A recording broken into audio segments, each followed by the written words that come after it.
Welcome back. Recently, I had the pleasure of sitting down with Karl Wells to learn about his incredible history in media here in Newfoundland and Labrador, including his upcoming memoir set to be released in April. But with the holiday upon us, I couldn't resist asking Karl about his one-man show of A Christmas Carol and the timeless lessons this age-old story still holds for us today. Here's our conversation. Hey, Karl, welcome to the show. Thank you, Mike. It's so nice to see you. We've known each other for a long time. Well, it's great to see you. Yeah. Yeah, it's the holidays, and when I was thinking about stories and people we could reach out to, you're obviously a storyteller. You know so much about this community, but you also have a really strong tie to the holidays when it comes to some of your creative works. Why don't you give people a bit of a background on, first of all, yourself, but also how you sort of became really close with the story of the Christmas Carol?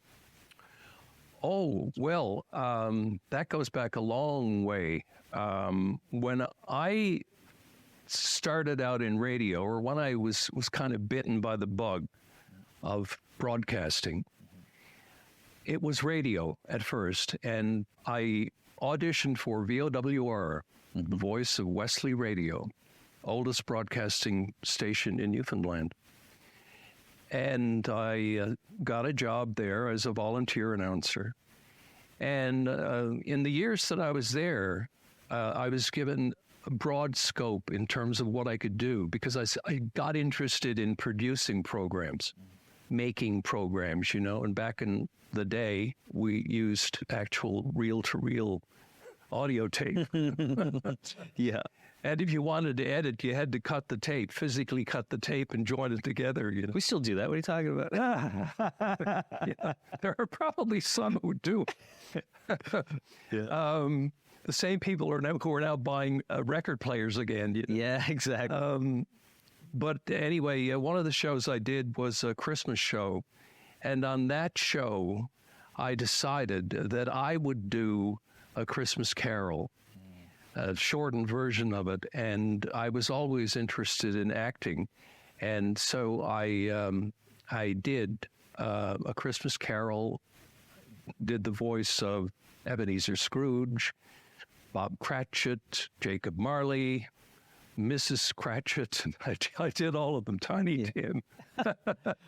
I was only 16. And, when you're at that age, you have chutzpah, don't you? Yeah. I mean, there's nothing to hold you back. I mean, you think you can do everything. Yeah. Looking back on it, now I think, well, who the heck did I think I was, that I could pull that off? Yeah. Anyway, that's how it started. And then I actually became a radio actor with the CBC. Mm-hmm. That's the first work that I ever did. First paid work. Yeah. It was as a radio actor, and I did tons of radio plays. And then many, many, many years later, when I was the weather guy and other things, the CBC were doing a Christmas concert at Gower Street United Church, which is a beautiful building, beautiful sanctuary. Mm-hmm. And they would have music, but in addition, each of the personalities would read a chapter of A Christmas Carol. Right. And so I started doing that, and I always read the last chapter, which is the most dramatic chapter, mm-hmm. where Scrooge starts encountering, ghosts and finds his reclamation. Yeah, I love that. And I was asking you what your favorite version is. Mine was Alistair Sim's, black and white. Definitely, yeah. I mean, I had two favorite films at Christmas time. One was Alistair Sim's A Christmas Carol, mm-hmm. and also Miracle on 34th Street. So good. Which starred Natalie Wood and, what's his name? Edmund Gwenn, mm-hmm. I think. And he played Santa Claus. Yeah. And of course, Natalie Wood was a little girl who didn't believe, but eventually did believe. That's right. That and A Wonderful Life. Those ones are my three favorites. I had when I was 5 years of age, I had an interesting encounter with Santa Claus, too. Oh, really? Care to share? It was pretty traumatic, actually. I was in kindergarten. Right. And anyway, I was very young because I started the school when I was 4 mm-hmm. and turned 5 just before Christmas. And anyhow, at our Christmas party, kindergarten Christmas party, Santa was going to make an appearance. Yep. And so, I had doubts about that whole thing because for me, Santa was always kind of a supernatural being. Okay. And I figured, anybody who can go down a chimney, that's not a normal person. Yeah. That's somebody who can kind of vaporize or become a plume of smoke and just drift down or whatever, and then rematerialize. But anyhow, I was a shy kid, kind of a timid little fella, and anyway, in comes Santa Claus, and he's making this hellish racket. Yeah.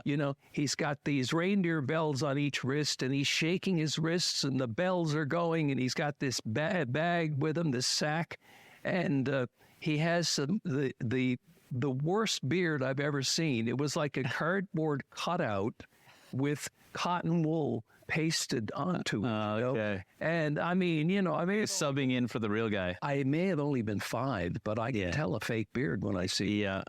And I'm thinking, that's not Santa Claus. This is some kind of crazy man, Yeah. because he was so loud with the ho, ho, ho and all of that.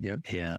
So I was terrified of him. And the idea was each little boy and each little girl had to go up to Santa Claus, and he would reach into his sack and give them a toy or a gift. And I wouldn't go up. So I left the party and left school that day giftless. Because you're afraid of Santa. I understand. I think the HR policies have gotten a little better on the stand-ins now. The big man is coming by later on today for the show. So we're going to have him, and I'll ask him about how they've refined their hiring practices for the stand-ins. Yeah, exactly. Yeah. But when we get back to the Christmas Carol, because I think it's such an incredible story, there are some lessons in there that translate. I mean, it's an old story, right? But it's still a story that resonates with almost everybody around the holidays. You obviously know the story intimately. What are the big lessons people can glean out of it, even to apply today? I think it's don't judge people. We're all humans and we're all equal. And if you believe in God, we're all equal in the sight of God. And don't try to get one over on people. Don't be mean. Try to be as good a person as you possibly can be. Don't hold grudges. Don't look at somebody who's poor and think that they are less than you are. It's just this whole idea of being kind to one another. Yeah. And showing generosity, not just at Christmas, but all through the year. That's the lesson that I take from stories like A Christmas Carol. Yeah, I feel like the individualism is on the rise, and people are forgetting a little bit more about community, how lucky they are to have it. But I think in Newfoundland and Labrador, we're lucky enough to have that conserved more than other places. I think we're kind of aware of that. If you think about, because you know this place so well, are there any lines that really stand out to you or interactions in the play that draw people's attention to say, hey, this is a really important moment where, there's a lesson to be learned in the words here? Well, the most emotional moment for me is after Tiny Tim dies, and his parents are trying to endure the Christmas season without him being there in the corner with his smiling face, and the loss. You feel the loss so greatly, and the lesson there for me is just celebrate your loved ones while you have them, and don't let too many days go by before you see them or pick up the phone and call them and say, how you doing? It's our annual holiday special, and I'm here talking with Karl Wells about his one-man show of The Christmas Carol. We'll be right back after the break.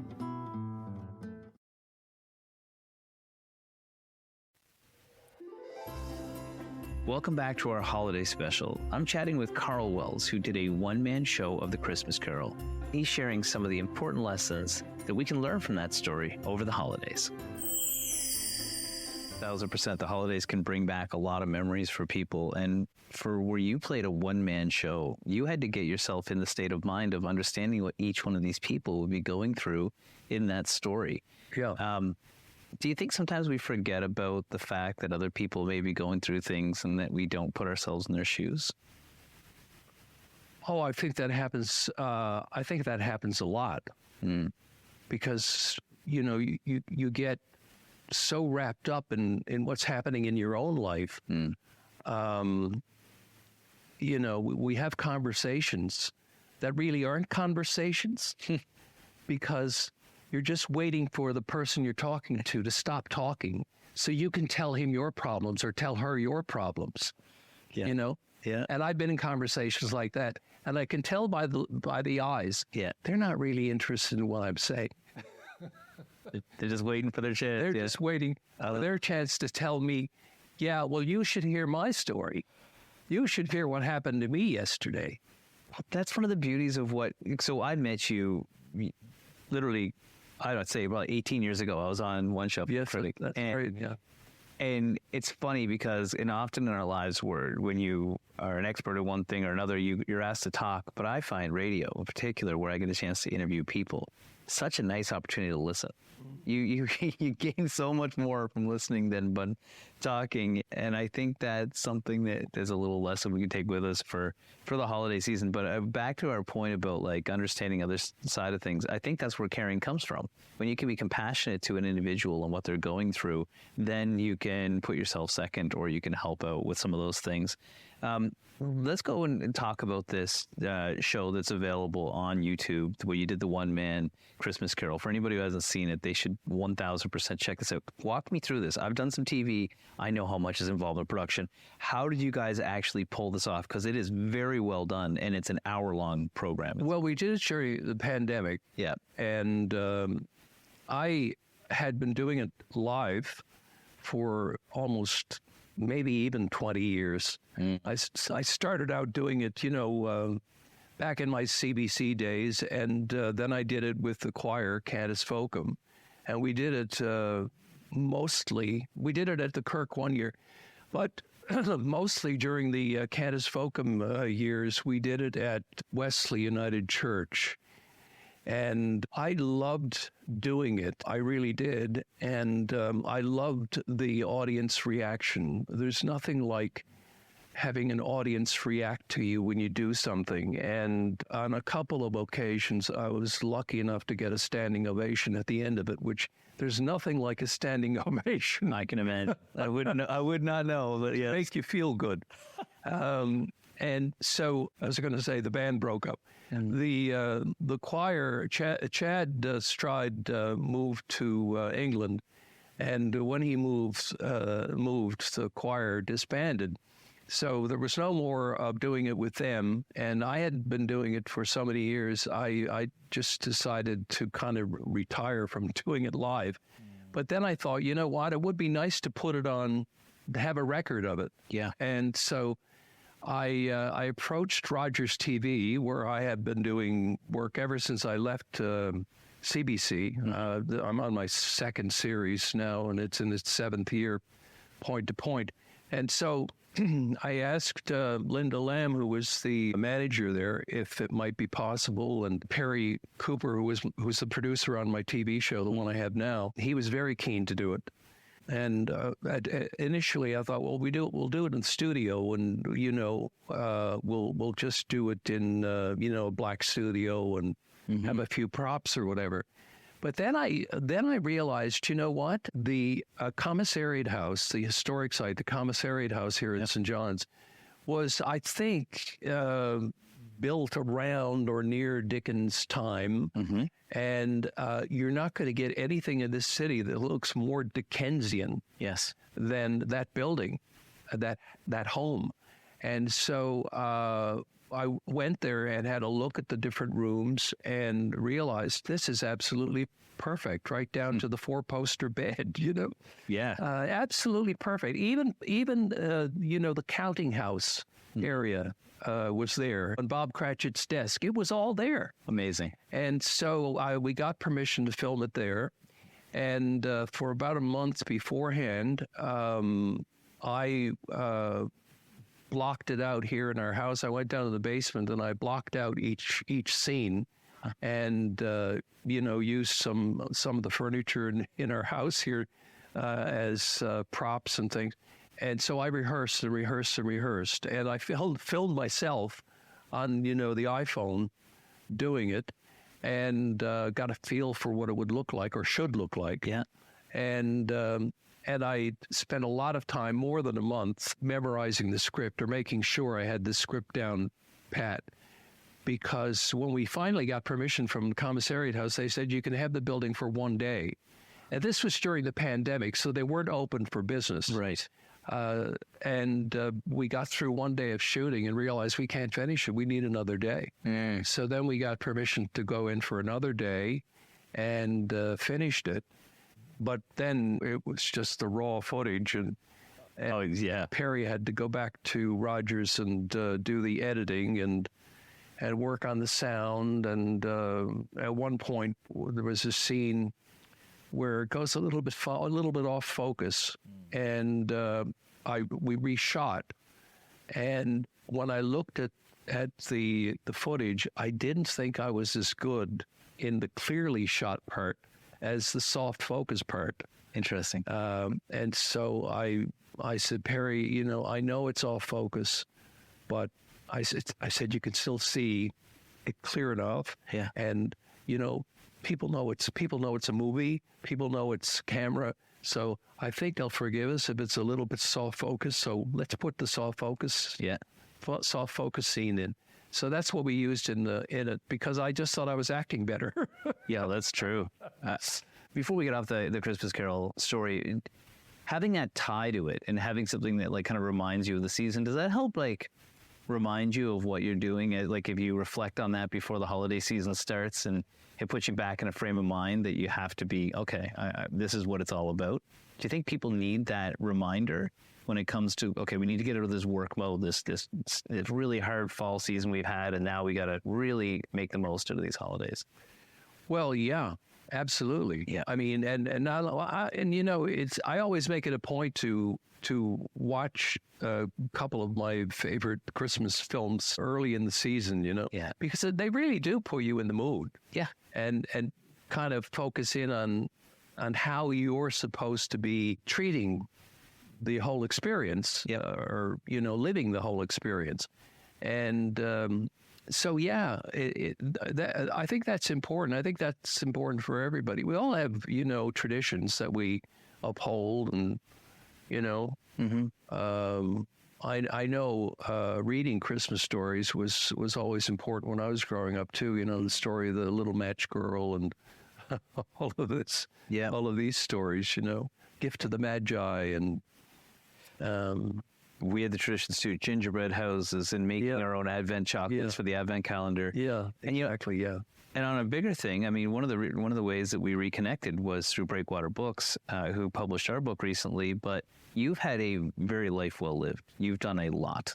You've had, my mother used to say life was like a braided river that goes in different, separates and comes together in streams. But you have a memoir coming out. Why don't you tell me a bit about that? Yeah, I have a memoir coming out on April 15th, and I think it's available for pre-order now on Amazon and obviously on the Breakwater site. Let's get that out first. Yes, the Breakwater site, it's available for pre-order. It's called Openly Karl, and I called it Openly Karl because it's a pretty candid book. I wrote very candidly about my life, the good, the bad.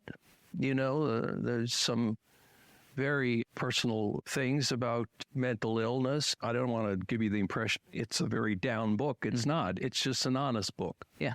And there's a lot of funny stuff in there too, particularly about stuff I experienced when I was in broadcasting. But it's everything. It's everything. And I've read so many autobiographies and memoirs, and when I get to the end of them, I think, well, why didn't they talk about this, or why didn't they talk about that? It was obvious that they were holding back. There were areas they didn't want to delve into. I don't see the point of writing a memoir if you're not going to deal with everything about your life, and be honest and open. And that's why I called it Openly Karl.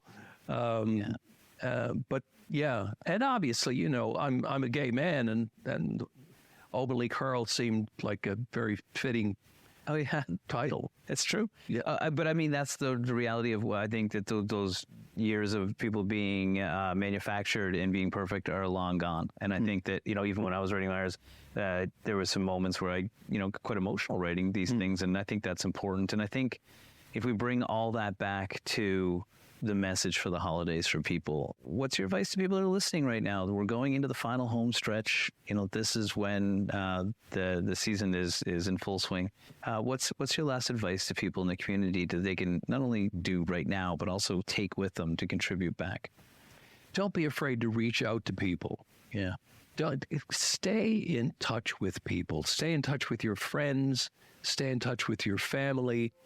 Make new friends. And if there's anybody struggling that you feel that you can help in any way, help them. That's the same advice a 102-year-old lady told me in the Costa Rican jungle. She said, if we are able to help, we should help. Karl, and I'm glad we've reconnected after all these years. It's an absolute pleasure to see you. And Pleasure to see you, Mike. Happy holidays and congrats on everything. Same to you and yours. Karl's new memoir is set to be released by Breakwater Books in April of 2025, so be sure to check it out.